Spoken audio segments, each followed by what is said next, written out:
పితా పుత్ర పవిత్రాత్మ నామమున ఆమెన్. లూకాసు వార్త 21వ అధ్యాయము 5వ వచనం నుంచి 19వ వచనం వరకు ఉన్నటువంటి వచనాలు ఆధారముగా కొంచెం సేపు ధ్యానం చేద్దాం. యేసు దేవాలయ నిర్మాణం చూసి అది ఎంత అద్భుతంగా ఉన్నా ఒకరోజు పూర్తిగా కూలిపోతుందని చెప్పినప్పుడు శిష్యులు అదేవిధంగా అక్కడ ఉన్నటువంటి ప్రజలందరూ కూడా ఆశ్చర్యపోయారు. దేవాలయం వారి విశ్వాసానికి, జాతి గర్వానికి, వారి ఆత్మీయ భద్రతకు చిహ్నం. అలాంటి పవిత్ర స్థలం కూలిపోతుందన్న మాట వారికి నమ్మశక్యం కాలేదు. కానీ యేసు ఆ మాటలను భయపెట్టడానికి కాదు, భవిష్యత్తులో జరిగే కష్టకాలాలకు వారిని సిద్ధం చేయడానికి అన్నారు. ఈ లోకంలోని ఏ నిర్మాణము, ఏ వ్యవస్థ, ఏ మహిమ కూడా శాశ్వతం కాదు. కొన్నిసార్లు బంధాలు శాశ్వతం కాదు.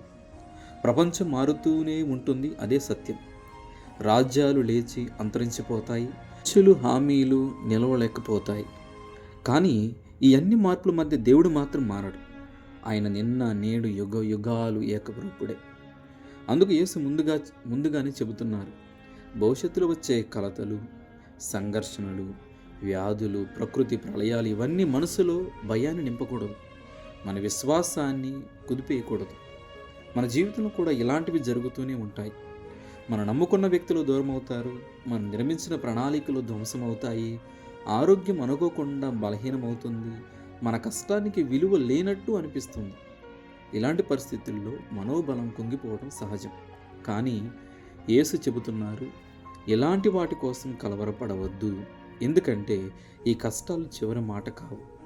దేవుడు మాత్రం మనతోనే ఉంటాడు. యేసు జీవితాన్ని పరిశీలిస్తే మనకు ఒక గొప్ప పాఠం కనిపిస్తుంది. ఆయన్ను బంధించటము, విచారించటము, అవమానించటము, సిలువ, ఈ భయంకర దృశ్యాల ముందు ఆయన ఏమాత్రము తండ్రి యందు నమ్మకాన్ని కోల్పోలేదు. ఆయన హృదయం ప్రశాంతముగా, ఆయన చూపు తండ్రి చిత్తంపై నిలకడగా ఉంది.